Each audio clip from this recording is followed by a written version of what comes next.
Welcome to Domina over at the Edge of Casual. I am your host Verso, and this is going to be the video in which I spoil the ending of Domina's campaign for you. So avert your gaze, plug your ears, or whatever you feel you need to do. Just don't click away because that messes up my already sad YouTube rankings.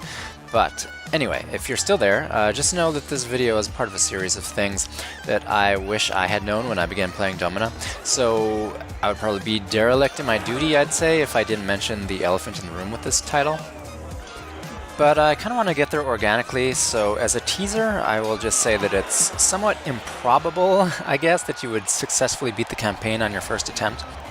The developer, Dolphin Barn, designed it with a sort of twist ending that you're unlikely to see coming, I think, and I'll discuss my feelings about that later in the video. But for now, let's just go ahead and look at the shape of the last few days of the year-long campaign leading up to the championship battle. So basically what you need to know is that the Grand Championship is a huge slobber knocker of a battle that allows you to pit all 15 of your gladiators against an equal-sized group of opponents. Also lions. So the matching system in my experience will not pull punches with the competition. You can expect to see opponents with large health pools wearing, proper gear, supplied with all manner of powerful Jupiter's blessings cards that you'll kind of wish that you had. So in other words, now is a good time to familiarize yourself with the Haruspecs. And you might have ignored this particular hireling during most of the game because he's pretty situational.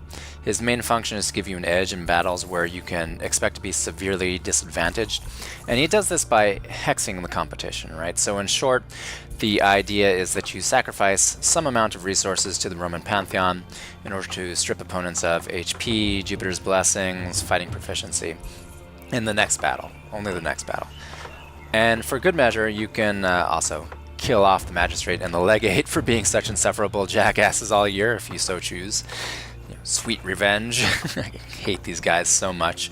It only takes about 3 days to cast all of the curses, though, that affect the championship battle. But just make sure that you don't save it for the absolute last minute, because I did notice that the game dramatically ramps up the resource requirements at the 11th hour. Also, I recommend doing the HP curse last, since I think opponents will begin to heal up if you peak too soon with that. That's how it seemed to me when I didn't do it that way in this playthrough. You can judge for yourself, or feel free to correct me if I'm wrong. So I'm not going to try to prescribe a strategy for preparing your gladiators up to this point. If your theorem is that you get the most bang for your buck by focusing especially on just a small handful of absolute monster gladiators in the best possible gear, then I think you should go for it. My personal approach was to attempt to create a well-rounded ludus, so everybody got trained and equipped pretty well by the end, though not nearly best in slot. I wasn't worried with that. I was okay with that. So if you're running all of the exhibition matches, as I mentioned in a previous video, you should have a pretty good cash flow going by this point in the game. And, the campaign is going to end after the battle, one way or the other. And as they say, you can't take it with you, so you might as well suit up properly. And also, it should go without saying that you wanted to be resting your gladiators in the final days, right? So if all went well, then you only suffered acceptable losses in the Grand Championship. I've never personally done this with 0 fatalities, and it doesn't seem particularly feasible, but I'm hardly an elite gamer. And as you go ahead and collect all of your rewards for a battle well fought, you probably think you're doing pretty well, but you may be wondering what happens next. Alas, what is this? So you thought that the inordinately petty and vindictive Roman social elite were going to let you get away with making a mockery of their gladiator champions, but think again. So, hence the twist. Your Domina is herself tossed into the arena to almost certainly be massacred, though do note that they're kind enough to give you a sword, probably hoping that you'll end your own life.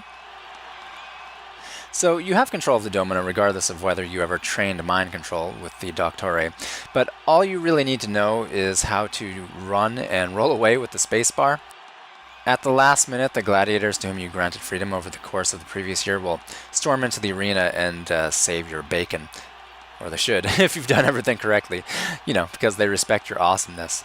So actually, you don't need to have pardoned a ton of them, so in that way the developer has been at least a little bit forgiving. A lot of the gladiators that do come for you aren't really that tough, especially compared with your elite, so I'd shoot for, your best 5, probably the ones that took on the regional championships for you, proved themselves Slayers Supreme, I guess. So even that may be overkill, but you know, your mileage may vary as always. Hopefully you didn't grant freedom to a bunch of unarmed chumps along the way, because you always want to sell those guys, even if you're only getting 3 gold for them. But you do not want those guys showing up to defend you because they're worthless. And there you go. So it might seem like a cheap ploy to you by Dolphin Barn. It's kind of meant to compel you to play the campaign again. But honestly, I think this is a pretty fun turn that provides an additional layer of strategy to the management side of the game. Just keeps things a little more interesting if you have to remember to spare a few gladiators along the way. But please do share your thoughts below. For now, however, go forth, conquer, keep it casual, but play smarter.